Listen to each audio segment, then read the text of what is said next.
আসসালামু আলাইকুম। সবাই কেমন আছেন? আশা করি ভালো আছেন। আলহামদুলিল্লাহ আমিও ভালো আছি। আমি শর্টকাটে আপনাদের একটা রেসিপি দেখাবো। আমি একটু পেঁয়াজ, মরিচ ভেজে নিলাম, তারপরে একটু গোটা জিরে দিলাম, তারপরে একটু হলুদ দিব। আমি আসলে পেঁপে ভাজি করব একটু অন্যভাবে, ডিম দিয়ে আরকি পেঁপে ভাজি করব।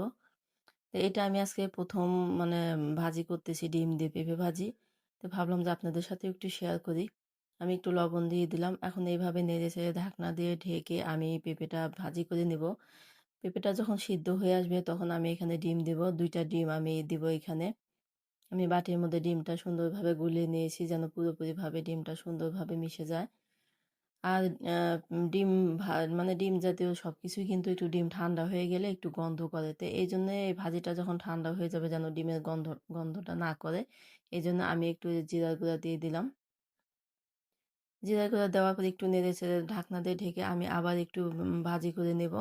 এই তো আমার কিন্তু ভাজিটা হয়ে গেছে। আর ভাজিটা খেতে কিন্তু অনেক মজা হয়েছিল। ভিডিওটা আপনাদের কাছে কেমন লেগেছে অবশ্যই জানাবেন। সবাই ভালো থাকবেন। আল্লাহ হাফেজ।